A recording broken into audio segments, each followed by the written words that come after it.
بسم اللہ الرحمن الرحیم۔ دروس البلاغہ کا چوتھا باب ہے فی التعریف و تنکیر، سبق نمبر 1 میں خوش آمدید۔ آج کے سبق کے اندر ہم معرفہ کا مقام پڑھیں گے۔ عبارت دیکھ لیں، اذا تعلق الغرض بتفہیم المخاطب ارتباط الکلام بمعین فالمقام للتعریف واذا لم يتعلق الغرض بذلك فالمقام للتنکیر۔ ولتفصیل هذا الاجمال نقول من المعلوم ان المعارف الضمیر والعلم واسم الاشارۃ والاسم الموصول والمحلی بالف لام والمضاف لواحد مما ذکر والمنادى، واما الضمیر فیؤتى به لكون المقام للتکلم او الخطاب او الغیبة مع الاختصار نحو انا رجوتک فی هذا الامر وانت وعدتنی بانجازه، والاصل في الخطاب ان يكون لمشاهد معین وقد يخاطب غیر المشاهد اذا كان مستحضرا في القلب نحو اياك نعبد، وغير المعین اذا قصد تعمیم الخطاب لكل من يمكن خطابه نحو اللئیم من اذا احسنت الیہ اساء الیک۔ عبارت ہو چکی ہے، اب چلتے ہیں اس کے ترجمے کی طرف۔ اور جب کلام کا مقصد مخاطب کو یہ سمجھانا ہو کہ کلام کا کسی خاص چیز کے ساتھ ربط ہے تو یہ والا مقام معرفہ لانے کا ہے، اور جب غرض اس بات سے متعلق نہ ہو تو پھر یہ والا مقام نکرہ لانے کا ہے۔ اس اجمال کی تفصیل کے لیے ہم یہ کہتے ہیں کہ یہ والی بات معلوم ہے کہ معرفہ میں سے ضمیر ہے، علم ہے، اسم اشارہ ہے، اسم موصول ہے اور معرب باللام ہے، اور جو ان میں سے کسی ایک کی طرف مضاف ہو وہ ہے، اور منادہ ہے۔ بہرحال ضمیر اسے اس لیے لیا جاتا ہے کہ مقام تکلم کا یا خطاب کا یا غائب کا ہوتا ہے اختصار کے ساتھ، جیسے کہنا رجوتک فی ھذا الامر وانت وعدتنی بانجازہ۔ اور خطاب میں اصل یہ ہے کہ وہ مشاہد معین کے لیے ہو، اور کبھی غیر مشاہد کو بھی خطاب کر دیا جاتا ہے جب وہ دل کے اندر حاضر ہو، جیسے کہ ایاک نعبد، اور غیر معین کو بھی خطاب کیا جاتا ہے جبکہ خطاب سے عموم مقصد ہو ہر اس شخص کا جس کو خطاب کرنا ممکن ہو، جیسے کہ اللئیم من اذا احسنت الیہ اساء الیک۔ عبارت و ترجمہ ہو چکا ہے، اب چلتے ہیں اس کی تشریح کی طرف۔ چوتھا باب یہاں سے شروع ہو رہا ہے تعریف و تنکیر کے بارے میں، یعنی کلام کا وہ کون سا مقام ہے جہاں پر لفظ کو نکرہ لایا جائے گا، اور کون سی ایسی جگہ ہے جہاں پر آپ لفظ کو معرفہ لے کر آئیں گے۔ پہلا سبق ہے، اس سبق کے اندر ہم معرفہ لانے کے مقام پڑھیں گے، کچھ مقام ہم آج کے سبق میں پڑھیں گے، کچھ ہم انشاءاللہ اس اگلے سبق کے اندر پڑھیں گے۔ سب سے پہلے تو آپ یہ سمجھ لیں کہ معرفہ کب لایا جاتا ہے اور نکرہ کب لایا جاتا ہے۔ تو حضرت یہ فرما رہے ہیں کہ اگر آپ مخاطب کو یہ سمجھانا چاہتے ہو کہ کلام کا ربط، کلام کا تعلق کسی متعین اور مخصوص چیز کے ساتھ ہے، تو پھر آپ وہاں پر لفظ کو معرفہ لے کر آئیں گے۔ اور جب آپ کا مقصد یہ نہ سمجھانا ہو، یعنی آپ کا مقصد مخاطب کو یہ والی بات سمجھانا نہ ہو کہ کلام کا تعلق کسی مخصوص اور متعین چیز کے ساتھ ہے، تو پھر آپ اس وقت لفظ کو معرفہ نہیں بلکہ نکرہ لے کر آئیں گے۔ تو یہ والی بات بتا رہے ہیں، اذا تعلق الغرض، جب غرض اس بات سے متعلق ہو، یعنی آپ کی غرض اس بات سے متعلق ہے کہ آپ مخاطب کو سمجھانا چاہتے ہیں کہ کلام کا ربط کسی متعین اور مخصوص چیز کے ساتھ ہے، تو یہ ایسا مقام ہے جہاں پر آپ لفظ کو معرفہ لے کر آئیں گے۔ وَإِذَا لَمْ يَتَعَلَّقِ الْغَرْضُ بِذَلِكَ، اور اگر غرض اس بات سے متعلق نہ ہو فَالْمَقَامُ لِلتَّنْکِیرِ، تو پھر اس وقت یہ مقام نکرہ لانے کا ہے، آپ لفظ کو نکرہ لے کر آئیں گے، معرفہ نہیں لے کر آئیں گے۔ یہ تو بہرحال ہو گیا ایک اجمال، یا آپ یہ کہہ لیں خلاصہ۔ اب اس کی آگے تفصیل کیا ہے، تفصیل اس کے بعد آگے یہاں سے شروع کر رہے ہیں۔ فرما رہے ہیں کہ اس اجمال کی تفصیل میں ہم یہ کہتے ہیں کہ یہ والی بات معلوم ہے کہ معرفہ کون کون سی چیزیں آپ پڑھ چکے ہیں، معرفہ کون کون سی حضرت نے بھی یہاں پہ ذکر کیا ہے۔ معرفہ میں سے ایک تو ہے ضمیر، دوسرا ہے علم، تیسرا ہے اسم اشارہ، چوتھا ہے اسم موصول، پانچواں ہے المحلی بالف لام، یعنی وہ نکرہ اسم جس کے شروع میں الف لام ڈال کے اس کو معرفہ بنا دیا گیا ہو، اور چھٹے نمبر پر ہے والمضاف لواحد مما ذکر، اور مضاف ان میں سے کسی ایک کی طرف، یعنی کوئی لفظ ایسا ہے جو خود تو علم، ضمیر، اسم اشارہ، اسم موصول اور محلی بالف لام نہیں ہے، لیکن ان میں سے کسی ایک کی طرف مضاف ہے، تو وہ بھی معرفہ کی طرف مضاف ہونے کی وجہ سے معرفہ بن جاتا ہے۔ اور ساتویں نمبر پر ہے منادہ۔ تو یہ معرفہ کی کل 7 اقسام ہیں۔ اب ایک ایک کر کے ان ساروں کے بارے میں بحث کریں گے کہ آپ نے ضمیر لے کر آنی ہے، آپ نے ضمیر کس وقت لے کر آنی ہے، علم آپ نے کس جگہ پر لے کر آنا ہے، اسم اشارہ آپ نے کہاں پر لے کر آنا ہے، اسم موصول کہاں پر لے کر آنا ہے، اور معرب باللام آپ نے لفظ کہاں پر لے کر آنا ہے، اور مضاف آپ نے کہاں پر لے کر آنا ہے، اور منادہ آپ نے کہاں پر لے کر آنا ہے۔ اب بات یہاں سے کر رہے ہیں ضمیر کی۔ تو دیکھیں ضمیر کے ذریعے سے مسند الیہ کو معرفہ لایا جاتا ہے، اور وجہ یہ ہے کہ ضمیر کے ذریعے سے مسند الیہ کو معرفہ لانا یہ مختصر طریقہ ہوتا ہے۔ تو جہاں پر اختصار کے ساتھ تکلم یا خطاب یا غیبت کا موقع ہو تو وہاں پر آپ ضمیر کو لے کر آئیں گے۔ تو مقام یا تو تکلم کا ہوگا، یا پھر اسی طریقے سے جو مقام ہے وہ یا تو مخاطب کا ہوگا، یا پھر اسی طریقے سے غائب کا مقام ہوگا۔ اختصار کے ساتھ اگر آپ مسند الیہ کو ذکر کرنا چاہتے ہیں تو پھر وہاں پر آپ ضمیر کو لے کر آئیں گے۔ کچھ مثالیں اس کے آگے حضرت ذکر کر رہے ہیں۔ تو یہی بتا رہے ہیں کہ معرفہ میں ضمیر کو لایا جاتا ہے، کیونکہ جو مقام ہے وہ تکلم کا ہوتا ہے، یا خطاب کا ہوتا ہے، یا غیبت کا ہوتا ہے، مال اختصار کے ساتھ۔ اب اس کی مثال دیکھیں، جیسے انا رجوتک فی ھذا الامر۔ اب اس میں دیکھیں انا یہ اختصار کے ساتھ متکلم کو ذکر کرنے کا مقام تھا، لہذا آپ نے مسند الیہ کو معرفہ لیے ہیں۔ یہ اسی طریقے سے رجوتک، یہاں پہ دیکھیں کاف ضمیر ہے، یہ مخاطب کا مقام ہے، اختصار کے ساتھ آپ نے ذکر کرنا تھا تو آپ یہاں پر ضمیر لے آئے ہیں۔ یہ اسی طریقے سے آگے دیکھیں وانتا واتنی بانجازی ہی، انتا میں دیکھیں یہ انتا ضمیر ہے، مخاطب کی ضمیر ہے، اختصار کے ساتھ آپ نے مخاطب کو ذکر کرنا تھا تو آپ یہاں پر انتا ضمیر لے آئے ہیں۔ یا اسی طرح واتنی، واتا کے اندر بھی یہ دیکھیں تا ضمیر ہے، اختصار کے ساتھ آپ نے مخاطب کو ذکر کرنا تھا تو آپ تا ضمیر لے ہیں۔ یہاں پر اختصار کے ساتھ آپ نے متکلم کو ذکر کرنا تھا تو آپ یا ضمیر لے ہیں۔ یہاں پر آپ نے اختصار کے ساتھ غائب کو ذکر کرنا تھا تو آپ ہی ضمیر لے ہیں۔ اس کے ترجمہ بھی دیکھ لیں۔ میں آپ سے اس کام کے بارے میں امید کرتا ہوں اور آپ نے مجھ سے وعدہ کیا تھا کہ میں اس کو پورا کروں گا۔ آگے دیکھیں والاصل فی الخطاب ان یکون لمشاہد معین، بتانا یہاں پر یہ چاہ رہے ہیں کہ جو خطاب ہے، جب آپ کسی کو مخاطب کرنا چاہ رہے ہیں تو اس کے لیے اصل یہ ہے کہ یہ جو خطاب ہے یا آپ جس کو مخاطب کرنا چاہ رہے ہیں یہ کسی مشاہد اور معین چیز کو آپ مخاطب کریں۔ مشاہد مطلب یہ ہے کہ جو آپ کو نظر آ رہی ہو، متعین چیز یہ ہے کہ جو مخصوص اور متعین ہو، وہ غیر متعین چیز نہ ہو۔ وجہ کیا ہے؟ کیونکہ خطاب کا جو معنی ہوتا ہے نا، خطاب کا معنی یہ ہوتا ہے توجیہ الکلام الی الحاضر، یعنی کلام کو حاضر چیز کی طرف متوجہ کرنا۔ اب حاضر جو چیز ہوگی وہ مشاہد ہوگی، وہ معین چیز ہوگی۔ اگر وہ چیز مشاہد ہی نہیں ہے، آپ کے سامنے موجود ہی نہیں ہے، تو آپ اس کی جانب کلام کو کیسے متوجہ کریں گے؟ تو یہ بتا رہے ہیں کہ خطاب کے اندر اصل کیا ہے کہ وہ مشاہد اور معین چیز کے لیے ہوتا ہے۔ لیکن بعض اوقات ایسا ہوتا ہے کہ کوئی چیز آپ کے سامنے موجود نہیں ہوتی ہے، آپ کو نظر نہیں آ رہی ہوتی ہے، متعین نہیں ہوتی، لیکن آپ کے دل و دماغ کے اندر مخصوص اور متعین ہوتی ہے، تو اس وقت بھی آپ اس کو خطاب کر سکتے ہیں۔ اس کے آگے مثال بھی لے کر آ رہے ہیں۔ یہ فرما رہے ہیں والاصل فی الخطاب، خطاب میں اصل یہ ہے کہ وہ ایک مشاہد یعنی ایسی چیز کو خطاب آپ کریں جو کہ آپ کو نظر آ رہی ہو، وہ متعین چیز ہو۔ لیکن کبھی کبھی غیر مشاہد کو بھی خطاب کر دیا جاتا ہے۔ یہ کب ہوتا ہے؟ یہ تب ہوتا ہے کہ جب وہ غیر مشاہد چیز ہے وہ آپ کے دل کے اندر حاضر ہو، دل و دماغ کے اندر موجود ہے۔ اس کی مثال دیکھیں، جیسے ایاک نعبد، اب ایاک کے ذریعے سے آپ اللہ تعالیٰ کو خطاب کر رہے ہیں، لیکن اللہ تعالیٰ جو ہیں وہ آپ کو نظر تو نہیں آ رہے، موجود تو ہیں لیکن آپ کو نظر نہیں آ رہے، لیکن آپ کے جو کہ دل و دماغ کے اندر مستحضر ہیں، لہذا اب یہاں پر مستحضر ہونے کی وجہ سے گویا کہ مشاہد معین کے مرتبے اور درجے پر ہیں، لہذا اس کے ذریعے سے بھی آپ خطاب کر سکتے ہیں۔ اس کے بعد آگے دیکھیں وغیر المعین اذا قصد تعمیم الخطاب لکل من یمکن خطابہ، بتا رہے ہیں یہاں پر یہ چاہ رہے ہیں کہ خطاب کے اندر اصل تو یہ ہے کہ خطاب کس کو ہو، مشاہد اور معین چیز کے لیے ہوتا ہے، لیکن بعض اوقات ایسا بھی ہوتا ہے کہ غیر متعین کو بھی خطاب کر دیا جاتا ہے۔ یہ کب خطاب کیا جاتا ہے؟ یہ اس وقت خطاب کیا جاتا ہے جب خطاب سے جو مقصود ہے وہ عموم ہو، تاکہ بدلیت کی بنا پر خطاب ہر اس شخص کو شامل ہو جو مخاطب بننے کی قابلیت اور صلاحیت رکھتا ہے۔ تو تعمیم کے لیے بھی بعض اوقات غیر مشاہد اور غیر معین کو بھی خطاب کر دیا جاتا ہے۔ اس کی مثال جیسے آ رہی ہے اللئیم من اذا احسنت الیہ اساء الیک۔ اب یہاں پہ دیکھیں احسنت، اب یہاں پہ خطاب کر رہے ہیں، لیکن آپ کا جو مخاطب ہے وہ متعین اور مخصوص نہیں ہے۔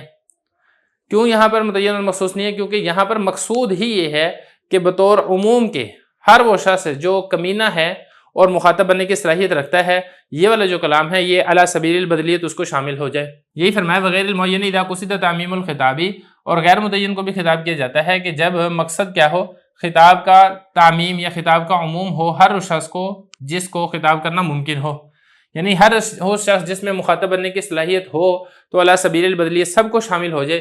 اس وجہ سے بعض اوقات غیر معین کو بھی خطاب کر دیا جاتا ہے، جیسے کہ اللئیم من اذا احسنت الیہ اساء الیک، کمینہ وہ شخص ہے جب آپ اس کے ساتھ احسان کرتے ہیں تو وہ آپ کے ساتھ برائی کرتا ہے۔ تو بہرحال یہ مقام تھا، ضمیر کہاں پر لے جائے گی؟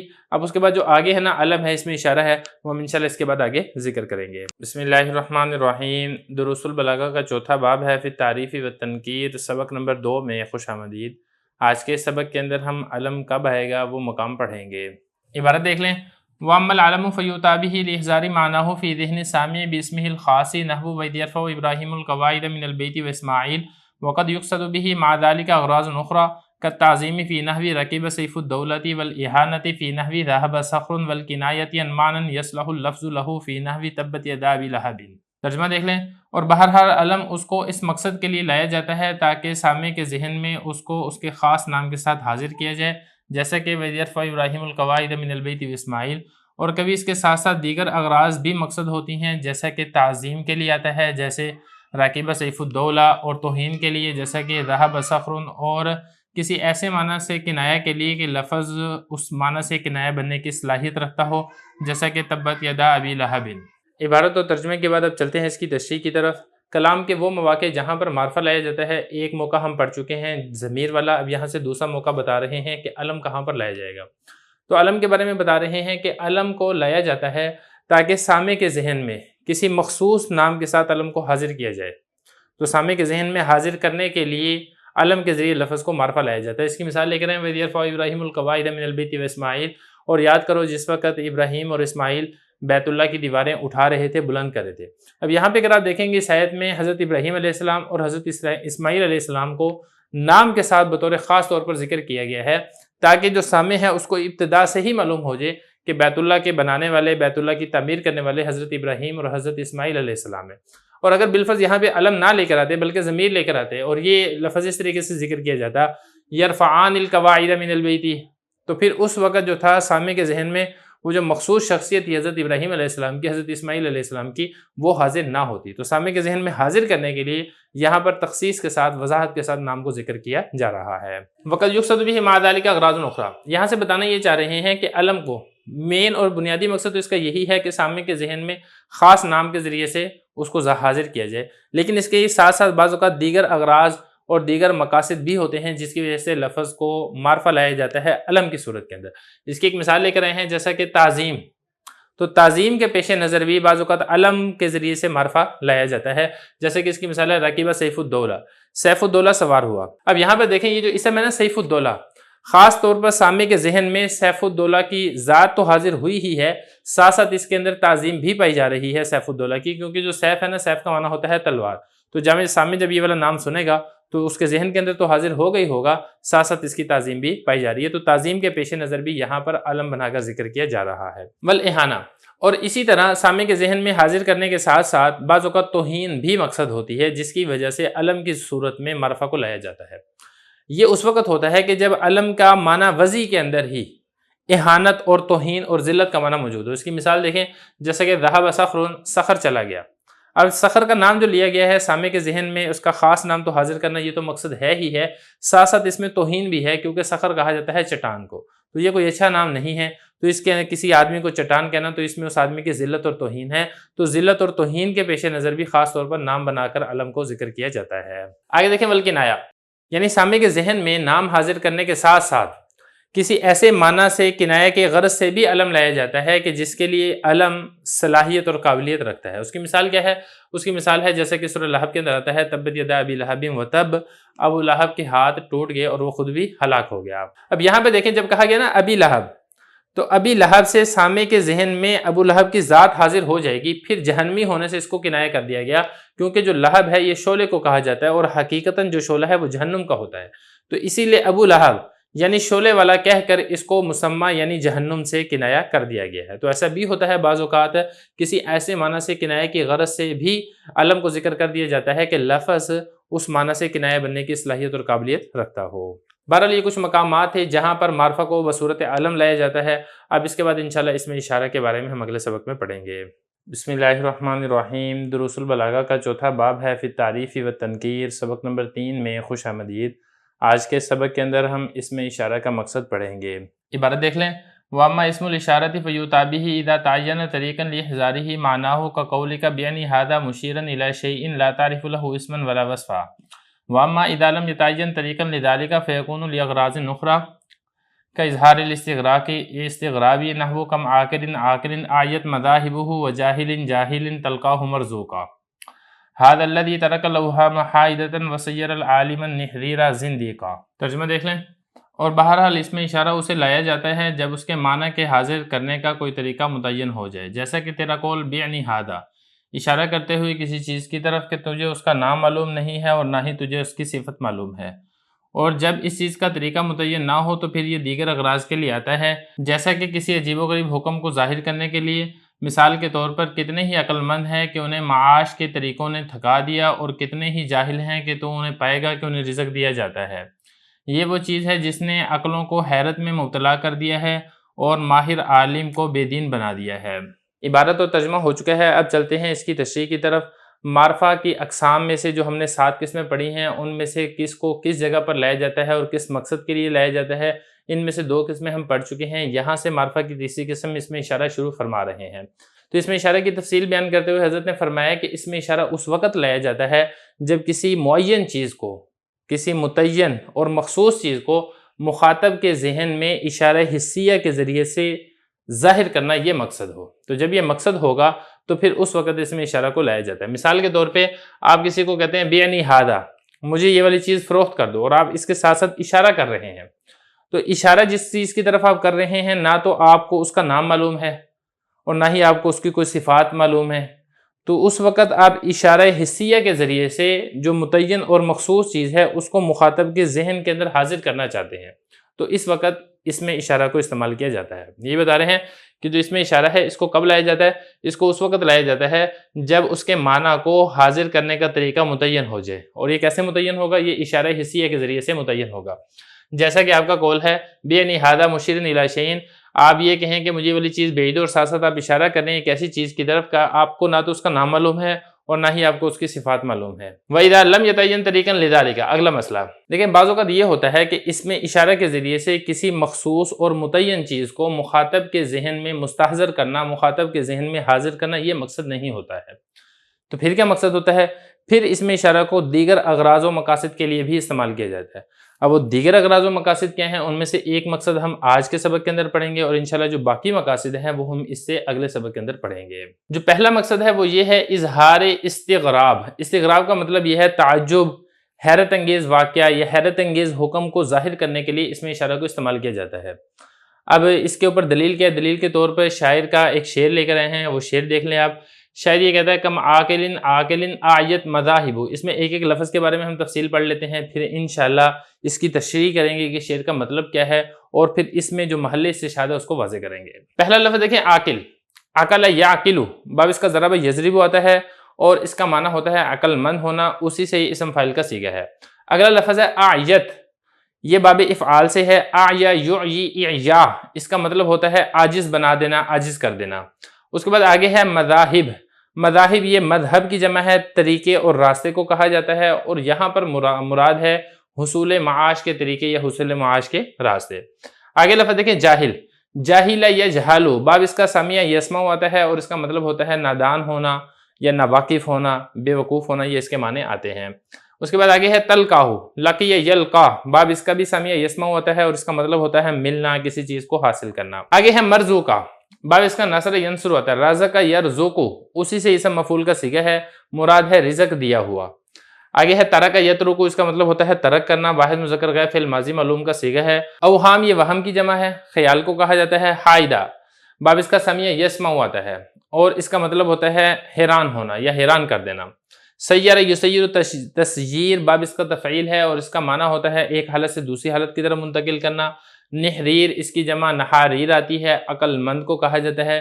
زندیق، اس کی جمع زنادق آتی ہے اور اس کا معنی ہوتا ہے بے دین یا وہ شخص جو دین اسلام کو چھوڑ کے کسی اور دین کے اندر منتقل ہو گیا ہو۔ اب چلتے ہیں اس شعر کا مطلب کیا ہے۔ دیکھیں شاعر یہاں پر یہ کہنا چاہ رہا ہے کہ بہت سے عقل مند ایسے ہیں کہ ان کے رزق کمانے کے راستوں نے ان کو تھکا دیا ہے، مطلب وہ اپنی عقل مندی سے رزق کمانے کا ایک طریقہ سوچتے ہیں، محنت کرتے ہیں، لیکن اس کے باوجود تھک جاتے ہیں اور ان کو ان کی محنت کا پورا معاوضہ نہیں ملتا ہے، وہ اتنا زیادہ نہیں کما پاتے ہیں جتنا وہ خیال کرتے ہیں۔ لیکن اس کے برعکس بہت سے بے وقوف اور بہت سے جاہل آدمی ایسے بھی ہوتے ہیں جن کو اللہ تعالیٰ وسعت والا رزق دیتا ہے، آپ کو ملیں گے ان کے پاس بے تحاشا رزق ہے اور ان کے پاس کوئی ایسی قابلیت اور صلاحیت بھی نہیں ہوتی ہے اور ان کے پاس عقل بھی نہیں ہوتی ہے۔ یہ وہ چیز ہے، یعنی رزق کی جو اللہ تعالیٰ کی تقسیم ہے جی، اس نے عقلوں کو حیران و پریشان کر دیا۔ انسان اپنی عقل سے سوچتا ہے تو عقل تو یہی کہتی ہے کہ جو عقل مند ہے وہ زیادہ پیسے کمائے گا اور بے وقوف ہے اس کو پیسے کم ملیں گے، لیکن جب وہ دیکھتے ہیں تو معاملہ اس کے برعکس ہے، جس کی وجہ سے عقل حیران و پریشان ہو جاتی ہے اور یہ والی چیز ایک ماہر عالم کو زندگی بے دین بنا دیتی ہے۔ یعنی بڑے بڑے مذہبی عالم جو ہیں وہ اللہ تعالیٰ کی اس تقسیم پر اعتراض کر کے وہ بے دین یا ملحد بن جاتے ہیں۔ تو بہرحال یہ شعر کا مطلب ہے۔ اب چلتے ہیں اس میں محل استشہاد کیا ہے۔ دیکھیں اس میں محل استشہاد ہے یہ ہاد الذی ترک الاوہام۔ اب یہ جو یہاں پر ہادہ اس میں اشارہ ہے، یہ تعجب اور حیرانگی کے اظہار کے لیے بولا جا رہا ہے کہ عقل مند ذریعہ معاش کی وجہ سے پریشان ہوتا ہے اور بے وقوف اللہ تعالیٰ اس کو وسعت والا رزق دیتے ہیں۔ تو یہاں پہ دیکھیں اس میں اشارہ یہ جو ہے معنی کو حاضر کرنے کے لیے اس معنی سے ہٹ کر ایک عجیب و غریب چیز کو ظاہر کرنے کے معنی میں یہاں پر استعمال ہو رہا ہے۔ بسم اللہ الرحمن الرحیم۔ دروس البلاغہ کا چوتھا باب ہے فی التعریف و تنکیر، سبق نمبر 4 میں خوش آمدید۔ آج کے سبق کے اندر ہم اس میں اشارہ کے معنی پڑھیں گے۔ عبارت دیکھ لیں، وَكَمَالِ الْعِنَایَةِ بِهِ نَحْوُ هَذَا الَّذِي تَعْرِفُ الْبَطْحَاءَ وَتَأْتَهُ وَالْبَيْتُ يَعْرِفُهُ وَالْحِلُّ وَالْحَرَمُ وَبِيَانِ حَالَةٍ فِي الْقُرْبِ وَالْبُعْدِ